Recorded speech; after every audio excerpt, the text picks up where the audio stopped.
Please have a seat. I don't think there's enough press here. Well, good evening, everyone. Before turning to the important work we accomplished here at the G7, I want to take a few minutes addressing the budget negotiations that I'm heading back home to deal with. Before I left for this trip, I met with all 4 congressional leaders, and we agreed the only way to move forward was in a bipartisan agreement. And I've done my part. We put forward a proposal that cuts spending by more than $1 trillion, on top of the nearly $3 trillion in deficit reduction that I previously proposed through the combination of spending cuts and new revenues. Now it's time for the other side to move from their extreme positions, because much of what they've already proposed is simply, quite frankly, unacceptable. And so let me be clear. I'm not going to agree to a deal that protects, for example, a $30 billion tax break for the oil industry, which made $200 billion last year. They don't need an incentive of another $30 billion, while putting health care of 21 million Americans at risk by going after Medicaid. I'm not going to agree to a deal that protects $200 billion in excess payments for pharmaceutical industries and refusing to count that, while cutting over 100,000 school teachers and assistance jobs, 30,000 law enforcement officers, jobs cut across the entire United States of America. I'm not going to agree to a deal that protects wealthy tax cheats and crypto traders while putting food assistance at risk for nearly 1 million Americans. And it's time for Republicans to accept that there is no bipartisan deal to be made solely on their partisan terms. They have to move as well. All 4 congressional leaders agree with me that default is not, let me say it again, default is not an option. And I expect each of these leaders, to live up to that commitment. America has never defaulted on our debt, and it never will. The Speaker and I will be talking later on the plane as we head back, because it's 5 or 6, 7 o'clock in the morning there, and our teams are going to continue working. Now, we've had a packed few days here in Hiroshima, and I think with very productive and important meetings at the G7 summit. We also held the Quad meeting here in Hiroshima rather than Australia, and important bilateral discussions with Prime Minister Kishida of Japan, Prime Minister Albanese of Australia, and President Zelensky of Ukraine, as well as the Prime Minister of India. This is my 3rd trip to the Indo-Pacific as president, and I look forward to rescheduling my stops in Papua New Guinea and Australia later. I've spoken with the Prime Minister of Papua New Guinea, and Secretary Blinken is traveling there to meet with the Pacific Island partners at that moment. And I'm also going to be hosting, and I've spoken with the Prime Minister, hosting the leaders of the Pacific Island Forum in Washington this fall, because I've been unable to make it to Papua New Guinea. And Prime Minister Albanese, we're going to have a state visit later this year. And I also want to thank President Kishida for his outstanding, it's not hyperbole, his outstanding leadership of the G7 this year, as well as Mrs. Kishida and the entire Japanese government for the hospitality they've shown to Jill, myself, and our whole team. Being in this city and visiting the memorial on Friday was a powerful reminder of the devastating reality of nuclear war and our shared responsibility to never cease our efforts to build for peace. And together with the leaders of the G7, we have reiterated our commitment to continue to work toward a world free from the threat of nuclear weapons. Over the past few days have showcased the unity of purpose among the G7. It's a very different organization than it was 5, 7, 10 years ago, because we're addressing the challenges that matter most to the world. We're united in our efforts to strengthen global health security. And yesterday I announced that the United States plans to contribute another $250 million to the pandemic fund at the World Bank to make sure the world is better prepared to prevent, detect, and respond to future pandemics. We're united in our commitment to climate action and accelerating the transition to a global clean energy economy by investing in the industries of the future. We're united in our push to build a more resilient and inclusive global economy that can better withstand the kinds of shocks that we've experienced over the last few years, including by building a more secure and more diversified supply chain. Through the Partnership for Global Infrastructure and Investment, which we launched last year at the G7 summit in Germany, we've addressed the infrastructure needs that are holding back too many low and moderate income countries, particularly in the global South. The United States has already mobilized more than $30 billion in PGII projects around the globe, a significant step toward our collective pledge of the G7 to mobilize $600 billion in investment by 2027. And we resolved to reform the multilateral development banks to give them more flexibility and better able to fight poverty by helping respond to global challenges. Now, we're also united in our approach to the People's Republic of China. And the joint statement released yesterday outlines the shared principles we've all agreed at the G7 and beyond in dealing with China. We're not looking to decouple from China. We're looking to de-risk and diversify our relationship with China. That means taking steps to diversify our supply chains, and we're not dependent on any one country for necessary product. It means resisting economic coercion together and countering harmful practices that hurt our workers. It means protecting a narrow set of advanced technologies critical for our national security. And those elements are all agreed on by the G7. Finally, joined here in Hiroshima by President Zelensky, and the G7 reaffirmed our shared and unwavering, let me say it again, our shared and unwavering commitment to stand with the brave people of Ukraine as they defend themselves against Russia's brutal war of aggression and the war crimes being committed. Together with our partner countries, we reiterated the need for a just peace that respects Ukraine's sovereignty and territorial integrity, both core principles of the UN Charter. Russia started this war, and Russia could end it today by withdrawing its troops from Ukraine, internationally recognized borders, and ceasing its assault. Until then, Ukraine's ability to defend itself is essential to being able to end this war permanently and through diplomacy. You know, and this morning, I once more shared and assured President Zelensky, together with all G7 members and our allies and partners around the world, that we will not waver. Putin will not break our resolve as he thought he could 2 years ago, almost 3 years ago. We're going to continue to provide economic, humanitarian, and security assistance to Ukraine so it can stand strong as long as it needs it. And today, the United States announced our latest tranche of artillery, ammunition, anti-tank weapons, and bridging equipment to help Ukraine succeed in the battlefield. You know, in my private meeting with President Zelensky after the G7 meeting and with his staff, I told him the United States, together with our allies and partners, is going to begin training Ukrainian pilots in fourth-generation fighter aircraft, including F-16s, to strengthen Ukraine's Air Force as part of a long-term commitment to Ukraine's ability to defend itself. We provided the last year all that they needed to deal with what they were dealing with at the moment. And that's when now we're moving in the direction of putting them in a position to be able to defend themselves in ways beyond what they've had to deal with so far. The past few days have once more underscored how important America's global leadership is. Presumptuous thing for an American president to say, but I think you'll find if you ask any of our colleagues, it's true. The security and prosperity of the American people are substantially increased by working in concert with our closest allies and partners to build a future of greater economic strength and resilience and a world that is more peaceful and stable. And on many of these issues that matter to the American people, accelerating our clean energy transition, preventing another pandemic, dealing with China, standing up for Ukraine, the meetings I've had with my fellow G7 leaders have left us more united, more resolved, and more determined to set up for the greater progress in the months ahead. And this has been an extremely significant and important summit. With that, I'm going to take some questions. And Trevor of Reuters.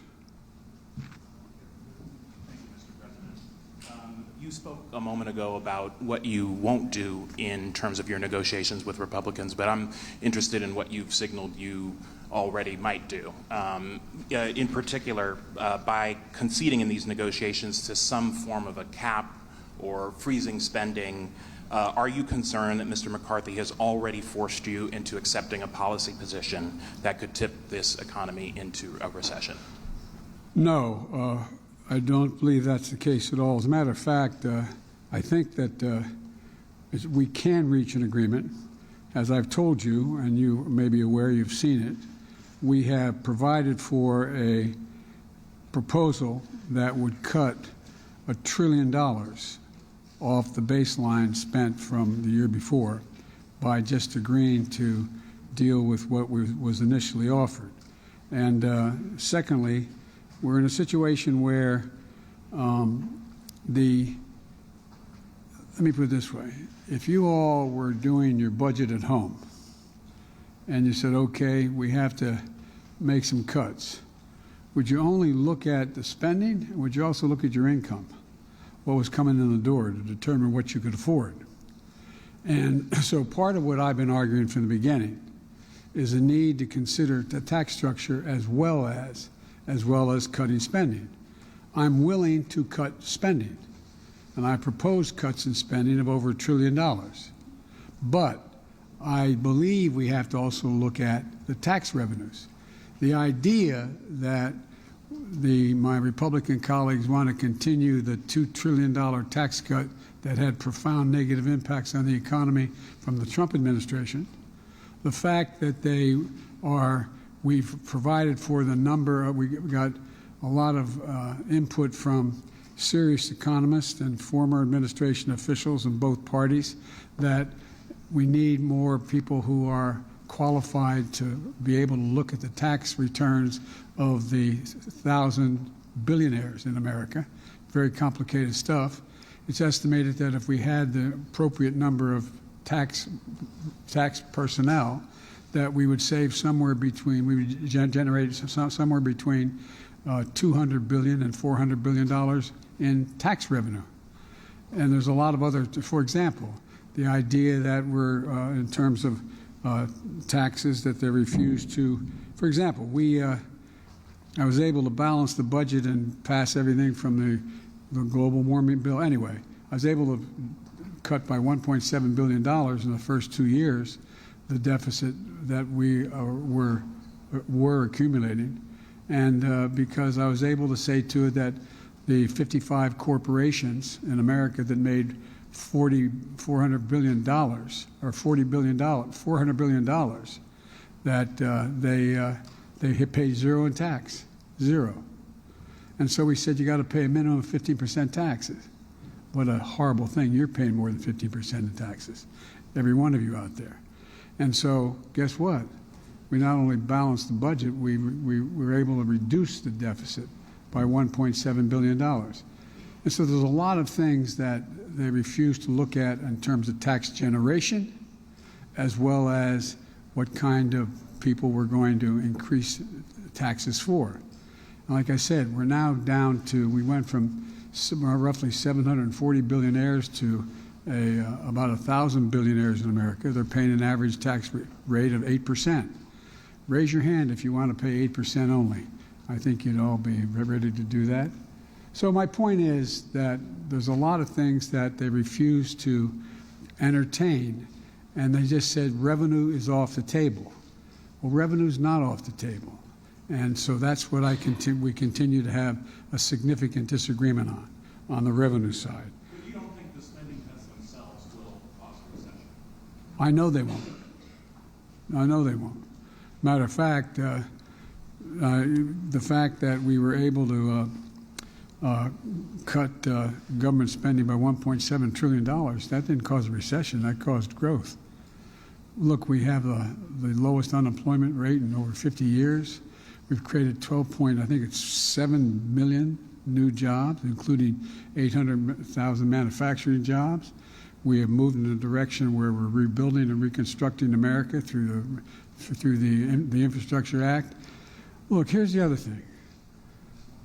I'm sure, I'm not sure, my guess is I'll get a question about, well, wait a minute, the American people aren't satisfied. Well, guess what? As I told you all before, most of this, what we've passed, doesn't kick in, it only kicks in over time.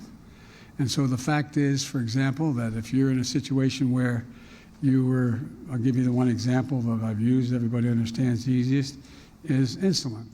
Well, I decided that we were going to be in a position where we were not going to continue to pay the highest drug prices in the world.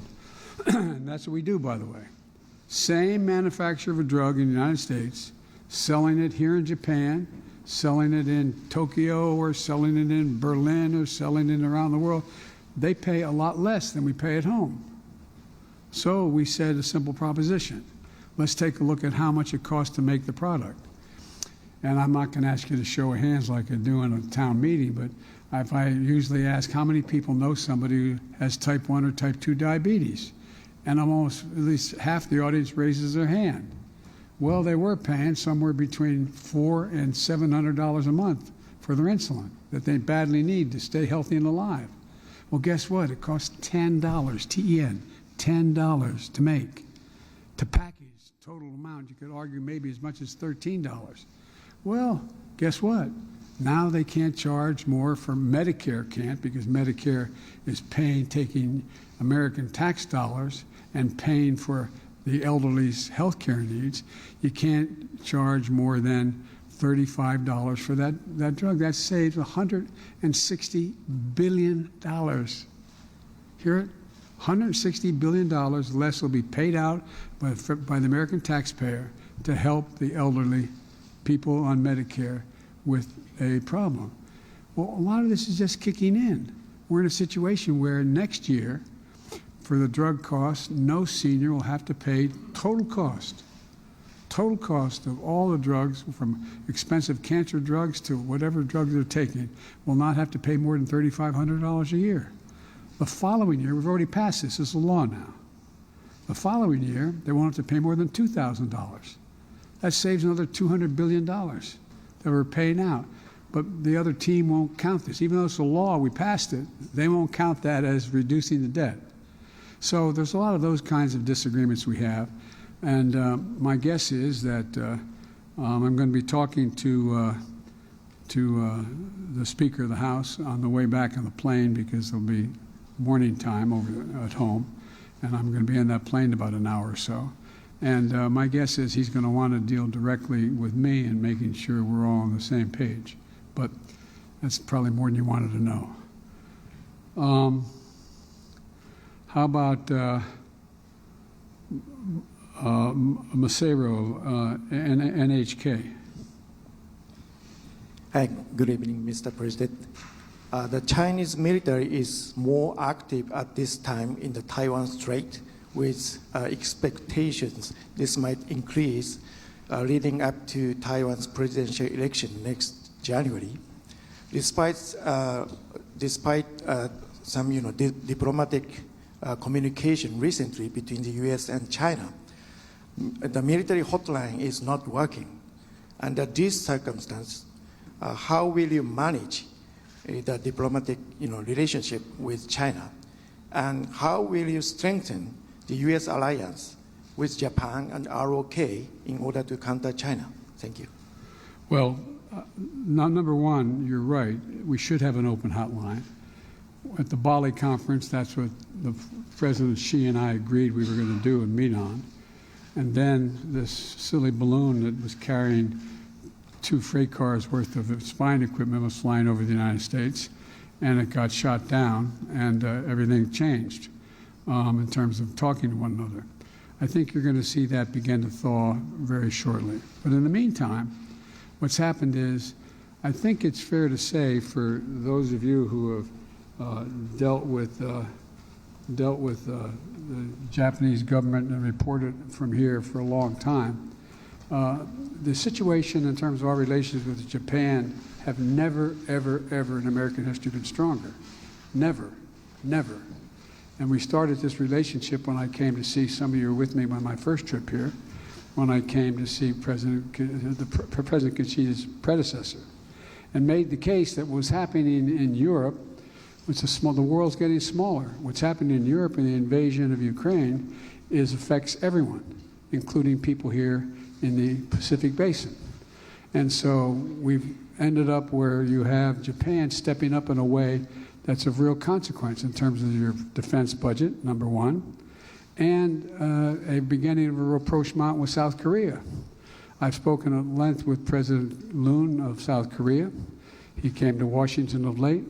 He's agreed, we're all of the same agreement, that in fact we are not going to, we're maintaining, we all agree we're going to maintain the one China policy, which says, everybody kind of forgets, no, I mean you all know, but the public kind of forgets that it says that neither country, China or Taiwan, neither territory can independently declare what they're going to do, period. There has to be a mutually agreed to outcome.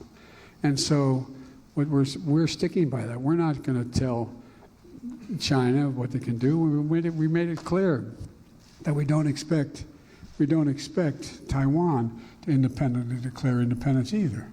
But in the meantime, we're going to continue to put Taiwan in a position that they can defend themselves. And there is clear understanding among most of our allies that, in fact, if China were to act unilaterally, there would be a response. There would be a response. But so I don't think there's anything inevitable about the notion that there's going to be this conflict between the United States and the West and or Japan and Korea and the Quad. And if you take a look at what's happened, we are more secure with all the talk about China's building its military. It is building its military. And that's why I've made it clear that I'm not prepared to trade certain items with China. And when I was asked by President Xi why, I said, because you're using them to build nuclear weapons and other weapons of mass destruction, and I'm not going to do it. And we've now got commitment from all of our allies. They're not going to either provide that kind of material that allows them to do that. But that's not a hostile act. That's an act that says we're going to make sure that we do everything we can to maintain the status quo ante. And what's going on now is, look at the meeting we had here today and yesterday of the Quad. I bet you, maybe some of you thought it, but I doubt many people in this audience or any other audience would have said that 2 years after being elected, I'd be able to convince India, Australia, Japan, and the United States to form an organization called the Quad to maintain stability in the Indian Ocean and the South China Sea. Well, when asked by the Prime Minister, by President Xi why we were doing that, I said, simple. We have an international organizations have agreed upon what constitutes open airspace and sea space. And we're not going to allow that to be unilaterally altered, period. We're not changing any rules. We're just making sure that we unite democracies in the conviction that the Pacific Basin remains what it was before, open and clear. So I guess what I'm saying is, I don't guess what I'm saying, what I'm trying to say is I think we're more united than we've ever been in the Pacific in terms of maintaining stability and maintaining a sense of security. So I'm not sure that answers your question, but I hope it does. If it doesn't, do you want to follow up with any portion of that question? Well, how about, if you don't want to follow, how about Anne Marie at Bloomberg, TV and radio? Thank you, Mr. President. You just said, I'm willing to cut spending. Speaker McCarthy says that the U.S. government needs to spend less next year than they did this year. So will you agree to that? And on China, your team has been trying to secure meetings with their Chinese counterparts. Would you consider easing some sanctions to improve relations, like the sanctions that are currently on China's defense minister? Thank you. Yes and no. No, I'm not going to ease the sanctions, but yes, I think we should. On the front end of your question is that there's a lot that is going on relative to spending. And we have agreed to cut spending. We've cut spending, and we're going to continue to cut spending. But the question is, what base do you start from? initially, if you remember when the Republicans introduced when the Speaker, by I guess a 4 or 5 vote majority, was able to pass what he calls extending the debt with a limitation on what you had to do to expend it in terms of the budget side. I said, I'm not going to negotiate on whether you extend the debt. I will negotiate on the budget. On the budget side of the equation, they came along and said initially, it's hard to determine where they are, quite frankly. And I don't know, you all may know more from questioning them than I do. But they came along and said, we're going to move off of the 2023 budget. And that's the baseline we're going to use for the next 2 years, that budget. And I said, well, what about what you all just voted on after the budget, which was the add-on money that you all agreed to on the House and Senate voted for? And they said, well, that includes that as well. I said, okay, well, then we may be able to work on something. So we started calculating what that would mean in terms of it came to a 22% cut for everything in the budget, but the things that have already been passed, the 5 big initiatives I've already passed in terms of infrastructure, the Affordable Care Act, et cetera. But in the meantime, what happened is that that seems to be changing. They said, well, we're going to exempt. Remember we said that, well, you're going to cut veterans because 20 said everything. That's discretionary budget. So, no, we're not going to cut veterans. Okay, that's good. And initially they started off, they're going to cut Medicare, Medicaid. They said, whoa, whoa, whoa, no. I mean, not Medicaid, Social Security and Medicare. They said, no. First time I ever had a negotiation in a State of the Union message. But they said, no, we're not going to cut that. Okay, well, that's off the radar. What else is off the radar? And they named some other things. And I said, well, that means if you want to get the number you wanted from freezing the budget at 2023 plus the additions you added, then it means you're going to go from 22%, you're going to end up cutting 30% or 35% discretionary budget. For example, if you calculate what they're talking about, they're going to lose 100,000 teachers and assistants. They're going to lose thousands of police officers across the board. I mean, just calculate what it means if you take all discretionary spending and you make no distinctions other than what the percentage number of the cut is. And some of it makes absolutely no sense at all. And so what we've done is we're going to have to sit down. I'm hoping that Speaker McCarthy is just waiting to negotiate with me when I get home, which has been, I don't know whether that's true or not. We'll find out. But at first we weren't making progress. Then we made a lot of progress. And then all of a sudden they came back with a proposal that was very cut back from where they had agreed or discussed. And now I don't know where we gave a counter proposal to the counter again. I know this sounds ridiculous, but that's what we did. And I'm waiting to hear the response to what we have offered. We are willing to cut spending as well as raise revenue so people start paying their fair share. Again, if this is for a town meeting, and ask, raise your hand if you think the tax structure is fair, remotely fair. What do you think? Anyway, so that's the context. China will not lift sanctions on China's defense minister because Lloyd Austin is trying to meet with him, but he's currently sanctioned by the U.S. government. No, I know that. That's under negotiation right now. I thought you said whether I would lift sanctions on material I was going to sell the Defense Department, meaning would I sell some? The answer, that's under discussion. Jim Tankersley, New York Times. Hi, Mr. President. Thank you. Oh.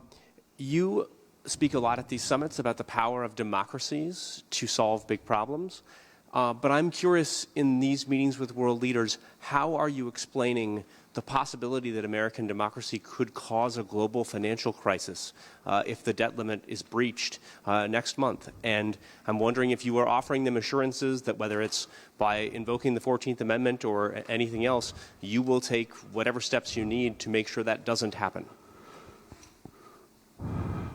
First of all, it would be a very serious circumstance if we didn't pay our debt for the first time in 230 years.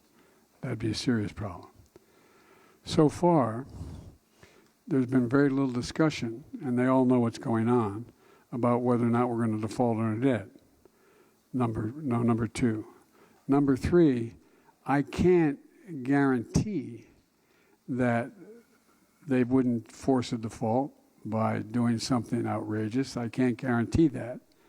Number four, I'm looking at the 14th Amendment as whether or not we have the authority. I think we have the authority. The question is, could it be done and invoked in time that it would not be appealed and as a consequence past the date in question and still default on the debt? That's a question that I think is unresolved. And so the point is, I'm hoping and I believe that when we sat in the room with all the leaders from Mitch McConnell on, and they said, we will not default, period. We will not default. That's what all, including Kevin McCarthy, said, we will not default. And so I'm assuming that we mean what we say, and we'll figure out a way to not have to default.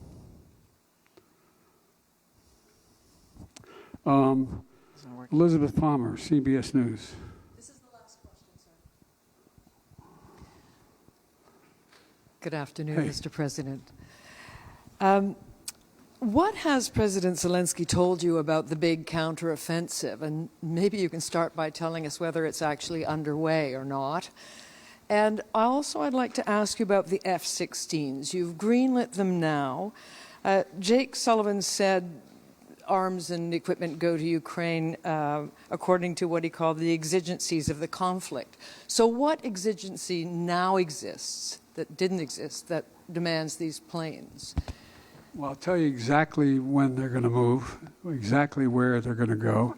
He told me, come on, God love you. Even if I knew precisely, you think I'm going to tell you what they're going to do in terms of their offensive? Well, I hope I wouldn't do that, because that would mean it wouldn't succeed. But the fact is that we did discuss privately with Zelensky. I did discuss with Zelensky let me put it this way. We and our NATO allies know how many brigades they have trained, know what the status of those brigades are, and have an expectation as to what their likelihood of succeeding are. We don't know that for certain. War is uncertain. War is uncertain, to state the obvious. So, it will proceed. I can't, even if I think I do know, but I'm not going to tell you because that would not be a smart thing to do either. So having said that, the expectation and hope is that they will be successful in that it'll make it clear to Russia that the cost, for example, Bakhmut. Bakhmut is a discussion about whether or not it's been lost or whatever. And well, the truth of the matter is the Russians have suffered over 100,000 casualties in Bakhmut. It's hard to make up. It's hard to make up. So whether or not there are troops in Bakhmut occupying, there's not many buildings left standing in Bakhmut. It's a pretty devastated city. But they have been able to move in a direction that they've been able to lock down an awful lot of the Russian forces, including the Wagner Group. So with regard to the F-16s, F-16s would not have helped in that regard at all. It was unnecessary. For example, let's take just Bakhmut, for example. Would not have any additional added consequence. But what's happened is, since the provision of everything from the significant missile defense systems, tanks, sophisticated tanks, and the like, all the things that were of consequence in the near term in the Donbass area and where the fighting was taking place, they now have all that equipment. There's a little bit still coming, but have all that equipment. What's going to happen, though, is if they continue to do well, they're going to be in a situation where you're going to have the Russians being able to stand off at a greater distance from maintaining their headquarters and other things which are out of range of certain of the existing capacity they have. And they have to be able to be in a position where now those fighter jets, those F-16s, make a big difference in terms of being able to deal with what is coming down the road. And God willing, and we don't know this, if they're successful and there ends up being an accommodation where there is not a ceasefire, but there is a peace agreement that gets worked out, that they'll have the capacity to have confidence in their ability to resist response by the Russians if they were to change their position. So that's the essence of the difference. Was there another part of the question?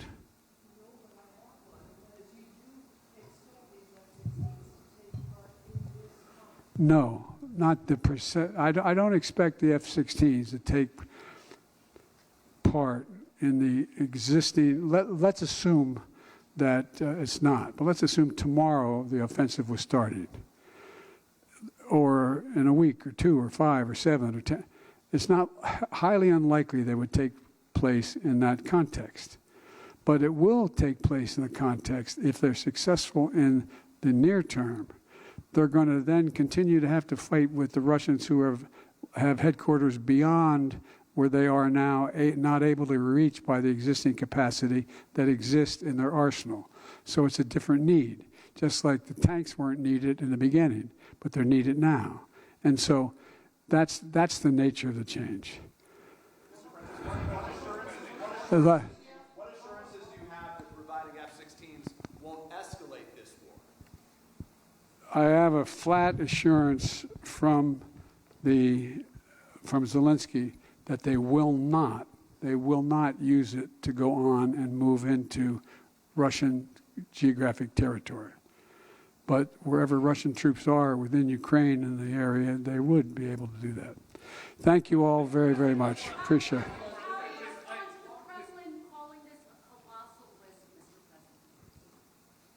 It is for them. And Mr. President, on the debt limit, you said already, I've done my part. Do you think that if there is a breach, nobody is going to blame you? Of course, no one will blame me. I know you won't. You'll be saying Biden did a wonderful job.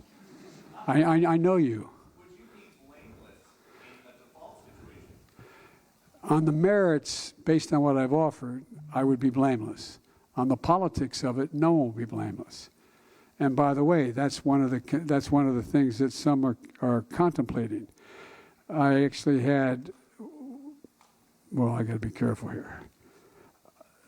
I think there are some MAGA Republicans in the House who know the damage that it would do to the economy. And because I am president and presidents are responsible for everything, Biden would take the blame, and that's the one way to make sure Biden's not reelected. Thank you. Thank you, everybody.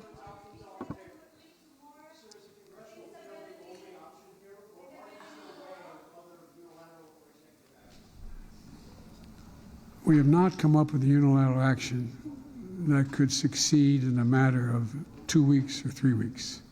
That's the issue. So it's up to lawmakers. But my hope and intention is when we resolve this problem, I find a rationale to take it to the courts to see whether or not the 14th Amendment is in fact something that would be able to stop it. Thank you. The press conference has concluded. Thanks, everybody. Thank you, everyone.